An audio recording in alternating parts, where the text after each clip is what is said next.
Salut tout le monde, c'est 3 jours au chapitre 4. On va reprendre Harry Potter là où on l'avait laissé. Chapitre 4, le gardien des clés. Boum boum, on fera pas à nouveau. Dudley se réveilla en sursaut. C'était un coup de canon demanda-t-il bêtement. Il y eut un grand bruit derrière eux et l'oncle Vernon entra dans la pièce en glissant par terre. Il tenait un fusil à la main. À présent, il savait ce que contenait le long paquet qu'il avait eu sous le bras la veille. Qui est là cria-t-il. Je n'ouvre rien, je suis armé. Il y a un instant de silence, puis crac. On cognait sur la porte avec tant de force qu'elle fut arrachée de ses gonds et tomba à plat sur le sol dans un fracas assourdissant. Un véritable géant se tenait dans l'encadrement. Son visage était presque entièrement caché par une longue crinière de cheveux emmêlés et par une grande barbe broussailleuse.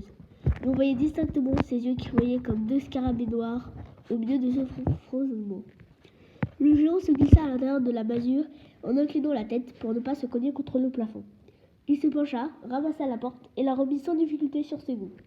Au dehors, le vacarme de la tempête s'était un peu atténué. Il se retourna et les regarda. « Si vous aviez pas sauté, je ne serais pas de revenu, » dit le géant. « Le voyage n'a pas été facile. » Il s'avança vers le canapé où était Dudley, où Dudley était resté assis, pétrifié de terreur. « Bouge-toi un peu, grand A, » dit-il. Dudley poussa un petit cri et courut se réfugier derrière sa mère, tout aussi terrifiée, qui se cachait elle-même derrière l'oncle Vernon. « Me voilà !» dit le géant. Harry leva la tête vers son visage hirsute et vit de petites rides apparaître autour de ses yeux en forme de scarabée. Le géant souriait. « La dernière fois que je t'ai vu, tu étais encore qu'un bébé, dit-il. Tu ressembles beaucoup à ton père, mais tu as les yeux de ta maman. » L'oncle Vernon laissa échapper un drôle de grognement. « Monsieur, j'exige que vous sortiez d'ici immédiatement, dit-il. Vous avez commis une violation de domicile avec effraction. Ah, ça suffit, Dursley, espèce de vieux prénom, dit le géant. Il tendit le bras, arracha le fusil des mains de l'oncle Vernon, fit un nœud avec le canon aussi facilement que s'il l'avait été en caoutchouc, et le jeta dans un coin de la pièce. L'oncle Vernon émit à nouveau un drôle de bruit, comme une souris sur laquelle on aurait marché. Je te souhaite un bon anniversaire, Harry, dit le géant en tournant le dos d'Dursley. Je t'ai apporté quelque chose. J'ai dû m'asseoir un peu dessus pendant le voyage, mais ça doit être très bon quand même. Il tira d'une poche intérieure de son manteau noir une boîte en carton légèrement aplatie. Harry l'ouvrit en tremblant et découvrit à l'intérieur un gros gâteau au chocolat, un peu fondu, sur lequel était écrit avec un glaçage vert « Joyeux anniversaire, Harry ». Harry leva les yeux vers le géant. Il aurait voulu lui dire merci, mais les mots se perdirent dans sa gorge et il s'entendit demander « Qui êtes-vous » Le géant eut un petit rire. « Oh, c'est vrai, je ne me suis pas présenté, dit-il. Rubius Hagrid, gardien des clés et des lieux à Poudlard. » Il tendit une énorme main et serra celle de Harry en lui secouant le bras. « Et sautez, il faudrait peut-être y penser, dit-il en se frottant les mains. Remarquez, si vous avez quelque chose de plus fort, je ne serai pas contre. » Son regard tomba sur la cheminée vide. En voyant les paquets de chips calcinés, il poussa un grognement et se pencha sur l'âtre. Personne ne put voir ce qu'il faisait, mais quand il se releva un instant plus tard, un feu d'enfer ronflait dans la cheminée, projetant des lueurs dansantes dans la cabane humide. Harry sentit la chaleur se répandre autour de lui, comme s'il venait de plonger dans un bain chaud. Le géant se rassit sur le canapé qui s'écrasa sous son poids et sortit toutes sortes d'objets des poches de son manteau. Une bouilloire en cuivre, un paquet de saucisses ramollies, un tisonnier, une théière, des tasses ébréchées et une bouteille qui contenait un liquide ambré dont il avalait une gorgée avant de préparer le thé.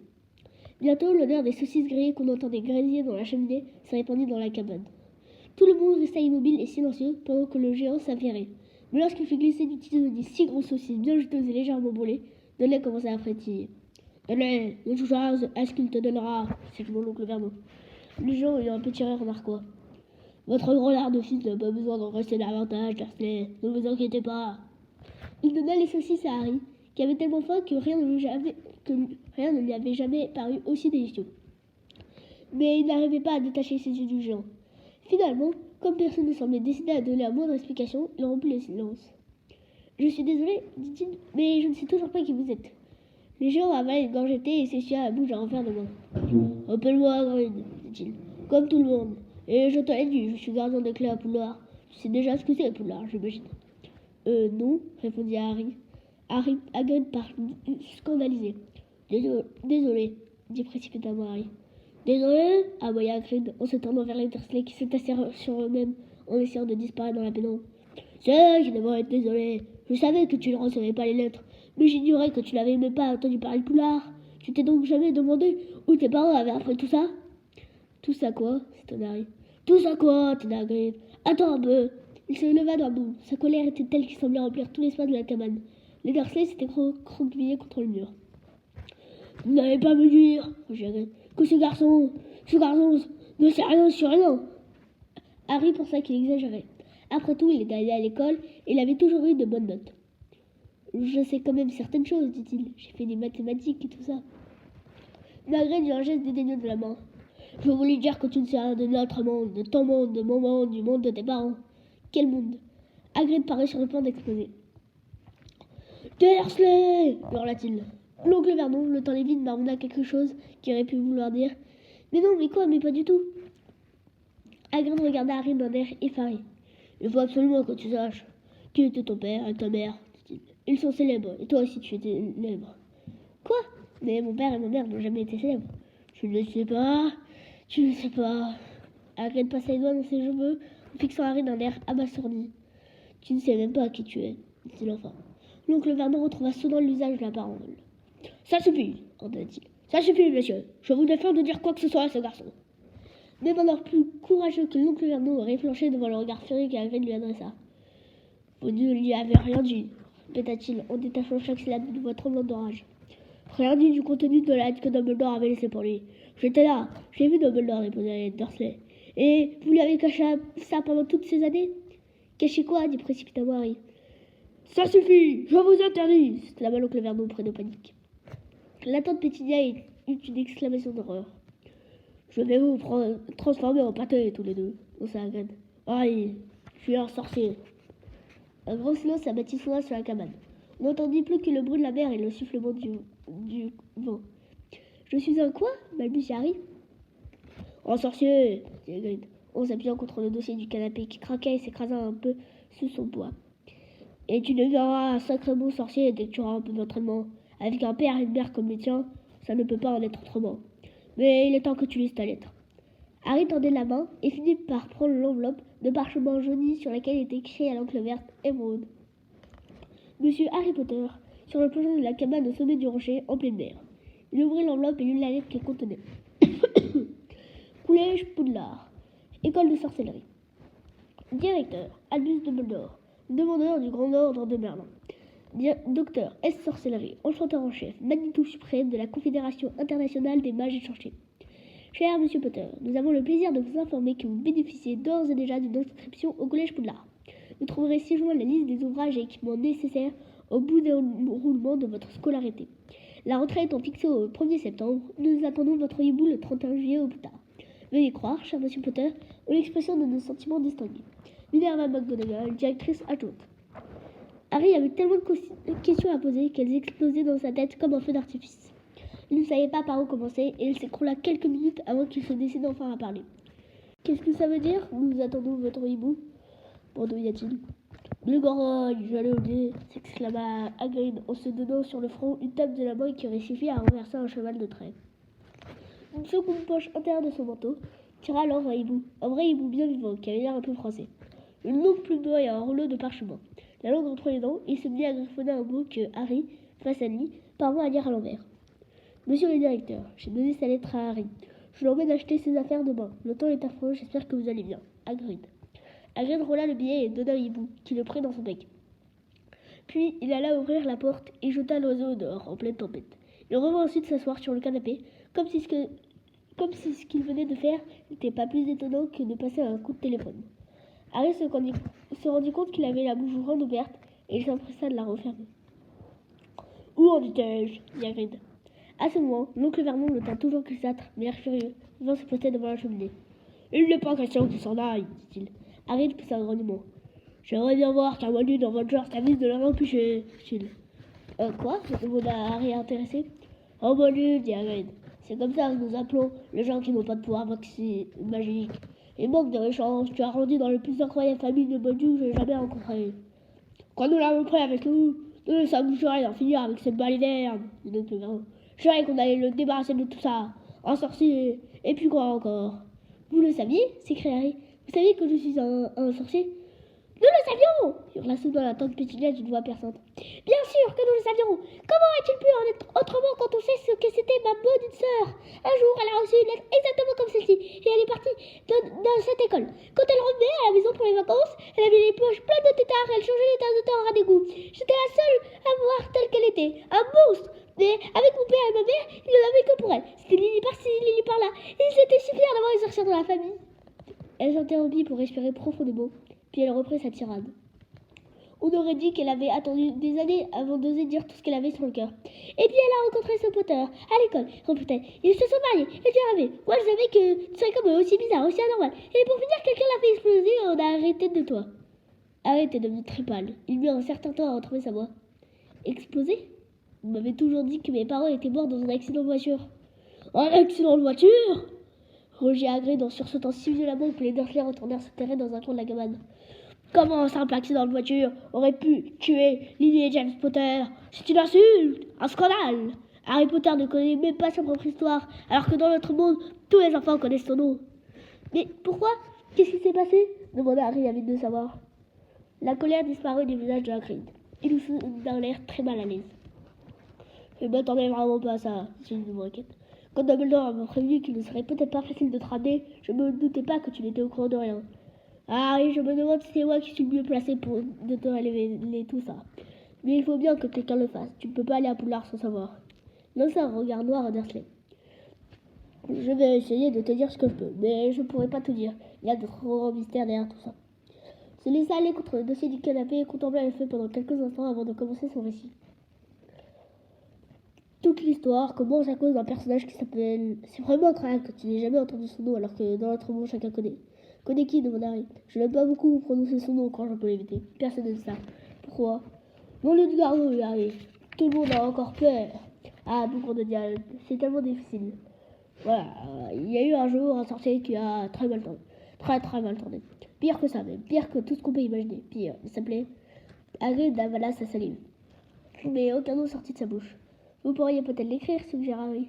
Non, je ne peux pas le plus. Bon, allons-y. Il s'appelait Voldemort. L'immense corps du géant fut parcouru d'un frisson. Ne m'oblige pas à répéter, dit-il. Il y a une vingtaine d'années, ce sorcier a commencé à chercher des adeptes. Et il a réussi à en avoir. Certains l'ont suivi parce qu'ils avaient peur, d'autres voulaient simplement profiter de son pouvoir. Parce que des pouvoirs, il en avait. C'était une sombre époque, Harry. On ne savait plus à qui faire confiance, on n'osait pas se lier d'amitié avec les sorciers ou les sorcières qu'on ne connaissait pas bien. Il se passait des choses terribles. Il prenait le pouvoir sur les autres. Oh, bien sûr, il y en avait encore qui le résistaient, mais il les tuait, et d'une manière effroyable. L'un des seuls endroits où on était encore en sécurité, c'était Poudlard. Je crois bien que Dumbledore était le seul qui arrivait à faire peur à tu sais qui. Il n'a jamais osé s'attaquer à l'école, pas à ce moment-là en tout cas. Ton père et ta mère étaient d'excellents sorciers. Toujours premier de la classe à Poudlard, à l'époque où ils étaient étudiants. Le mystère, c'est pourquoi tu sais qui a attendu si longtemps pour essayer de les amener dans son camp. Sans doute parce qu'ils étaient trop proches de Dumbledore pour avoir quelque chose à faire dans le monde des ténèbres. Et puis, il a fini par croire qu'il parviendrait à les combattre. Ou il voulait simplement se débarrasser d'eux. Tout ce qu'on sait, c'est qu'il y a une dizaine d'années, le jour d'Halloween, il s'est rendu dans le village où vous habitiez tous les trois. T'avais juste un an, et il est arrivé dans votre maison et Hagrid sortit soudain un mouchoir à poids très sale, et ce mouchoir en faisant un bruit de corne de brume. Excuse-moi, dit-il, mais c'est tellement triste.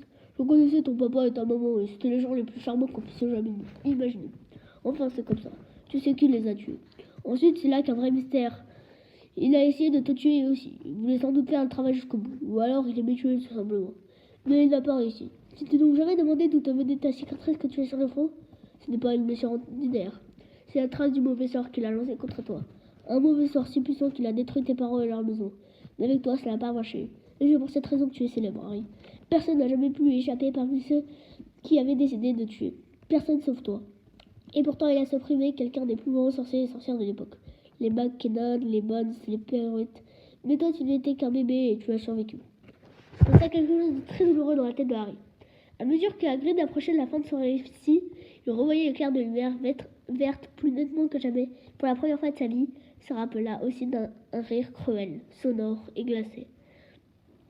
Harry le regardait avec tristesse. C'est à moi que Dumbledore a confié la mission d'aller te chercher dans la maison en ruine. Et c'est comme ça que je t'ai amené chez ces gens. Tout ça avec un mensonge de Fabiole, s'écria l'oncle Vernon. Harry sursauta. Il avait presque oublié la présence des Dursley. L'oncle Vernon semblait avoir retrouvé tout son courage. Les poings serrés, il lançait à Hagrid d'un regard furieux. Non, écoute-moi bien, mon garçon, dit Harry. Je veux bien que tu aies chez toi quelques bizarreries, mais il suffirait de bonnes corrections pour arranger tout ça. Quant à tes parents, c'était des drôles de zigotos, sans aucun doute. Et à mon avis, le monde se porte beaucoup mieux sans eux, depuis qu'ils ne sont plus là. Ils ont eu ce qu'ils cherchaient, à force de fréquenter ces espèces de magiciens. Je le savais bien d'ailleurs, je t'assure qu'il finirait mal. Harry bondit alors du canapé, tira de son manteau un vieux parapluie rose parablement délabré, et le pointa sur l'oncle Vernon comme une épée. Je vous préviens, Dursley, je vous préviens, un mot de plus et... La perspective de se retrouver embranché par un bout de parapluie par un géant barbu fit perdre tout son courage à l'oncle Vernon. Il s'aplatit contre le mur et n'osa plus dire un mot. J'aime mieux ça, dit Hagrid en respirant profondément. Il se rassit sur le canapé qui s'écrasa contre le sol. Mais Harry avait encore une foule de questions à poser. Et qu'est-il arrivé à enfin, je veux dire, à vous savez qui? Bonne question, Harry. Il a tout simplement disparu. Il s'est volatilisé l'œil même où il a essayé de te tuer. Ce qui ajoute encore à ta réputation. Quand il est devenu, lui qui semblait au sommet de sa puissance mystère, certains disent qu'il est mort. À mon avis, ce sont des calembredaines. Je ne crois pas qu'il y ait en lui quelque chose de suffisamment humain pour mourir. D'autres pensent qu'il est quelque part à atteindre son heure, mais je n'y crois pas non plus. Ceux qui s'étaient ralliés à lui sont revenus de l'autre côté. Certains avaient été plongés dans une sorte de transe. Je ne pense pas qu'ils auraient réussi à s'arracher de lui s'il était revenu. La plupart d'entre nous croient qu'il est toujours vivant, mais qu'il en a perdu ses pouvoirs. Il est trop faible pour continuer. Il y a en toi quelque chose qui l'a détruit, Harry. Celui-là, il s'est passé un phénomène auquel il ne s'attendait pas. Et je ne sais pas ce que c'était. Personne ne le sait, mais tu as réussi à le réduire à rien. Une lueur de respect et de sympathie brillait dans le regard de Hagrid. Mais Harry, au lieu de ressentir de la fierté, avait la certitude que tout cela n'était qu'un terrible malentendu. Lui, un sorcier, comment serait-ce possible? Toute sa vie, il avait été brutalisé par Dudley et mené par l'oncle Vernon et la tante Pétunia. S'il était vraiment un sorcier, pourquoi ne l'avait-il pas changé en crapaud couvert de verrues chaque fois qu'il l'enfermait dans son placard? S'il avait été capable de convaincre le plus grand sorcier du monde, comment se faisait-il que Dudley ait pu le traiter comme un ballon de football? Hagrid, dit-il, je crois que vous faites une erreur. Je ne suis pas un sorcier. À sa grande surprise, Harry éclata de rire. Pas un sorcier? Rappelle-toi, il ne s'est rien passé quand tu avais peur ou que tu étais en colère? Harry contempla le feu dans la cheminée. Maintenant qu'il y pensait, toutes ces choses étranges qui rendaient furieux son oncle et sa tante s'étaient toujours produites lorsqu'il était furieux, ou sous le coup d'une émotion. Poursuivi par la voix de Dudley, ils s'étaient soudain retrouvés hors de leur portée. Paniqué à l'idée d'aller à l'école avec sa coupe de cheveux ridicule, il avait réussi à faire reposer cette Sidious. La dernière fois que Dudley l'avait frappé, il ne s'était pas vengé, sans même s'en rendre compte. En lâchant sur lui un boa constrictor, Harry leva à nouveau les yeux vers Hagrid. Il lui sourit et vit que le géant rigolait. Tu vois, dit Hagrid, Harry Potter, plein de sorcier. Attends donc d'être un poulard et tu verras comme tu es célèbre. Mais l'oncle Vernon ne voulait pas abandonner la partie. Je vous ai dit, tu n'iras pas là-bas. Il fera les études au collège de son quartier et nous en sera très reconnaissant. J'ai lu ses lettres et j'ai vu toutes les sottises qu'on l'oblige à acheter, des grimoires, des baguettes magiques, S'il a envie d'y aller, ce n'est pas un gros moldu dans votre genre qui pourra s'y opposer. Vous vous croyez suffisamment fort pour empêcher le fils de Lily et James Potter pour faire ses études à Poudlard? Vous êtes fou, il est inscrit depuis sa naissance, il va étudier dans la meilleure école de sorcellerie du monde. 7 ans là-bas, il sera transformé. Pour changer, il aura des camarades qui appartiennent au même monde que lui. Il étudiera avec l'un des plus grands maîtres que le collet Poudlard ait jamais compté, Albus de... Je refuse de payer un sou pour un vieux cinglé pour lui apprendre des tours de magie, s'écria l'oncle Vernon. Mais cette fois, il était allé trop loin. Hagrid empoigna son parapluie, le fit toujours en éraillé au-dessus de sa tête. Jamais plus insulté Albus Dumbledore devant moi, toucha-t-il. Il abattit le parapluie dans un sifflement et le pointa sur Dudley. Il y eut un éclair violet, une détonation comme un pétard qui explose un petit cri aigu. Un instant plus tard, Dudley dansait sur place en hurlant de douleur, les mains plaquées sur son volumineux extérieur. Lorsqu'il leur tourna le dos, Harry vit qu'une petite queue de cochon en tire-bouchon lui avait poussé en travers de son pantalon. L'oncle Vernon laissa échapper un véritable rugissement. Il attrapa aussitôt Dudley et la tante Pétunia et les entraîna dans l'autre pièce. Puis il jeta un regard terrifié à Hagrid et claqua la porte. Hagrid regardait le parapluie en se caressant la barbe. Je n'aurais pas dû m'énerver comme ça, dit-il d'un ton de regret. Mais de toute façon, ça n'a pas marché. Je voulais changer en cochon. Mais il ressemble déjà tellement à un cochon qu'il n'y avait pas grand-chose de plus à faire. Il lança un regard oblique à Harry sous ses sourcils broussailleux. Si tu pouvais éviter de raconter ça à qui que ce soit, Poudlard, je t'en serais reconnaissant, dit-il. Normalement, je ne suis pas censé faire de magie. On m'a simplement donné l'autorisation de m'en servir un peu pour t'apporter tes lettres. C'est pour ça que j'étais tellement content qu'on me confie cette maison. Pourquoi n'êtes-vous pas censé faire de la magie, demanda Harry. Disons que moi aussi j'étais la Poudlard, mais pour dire la vérité, on m'a renvoyé. J'étais en troisième année, ils ont cassé ma baguette magique en deux et tout ça. Mais Dumbledore m'a permis de rester comme garde-chasse. Un grand homme, Dumbledore. Pourquoi on vous a renvoyé? Il se fait tard et on aura beaucoup de choses à faire demain, dit Hagrid d'une voix forte. Il faut qu'on aille en ville acheter tes livres et tout le reste. Il ôta son grand manteau noir et le jeta à Harry. Tu n'as qu'à dormir là-dedans, dit-il. Ne t'inquiète pas s'il remue un peu. Il doit y avoir un ou deux noirs dans une des poches.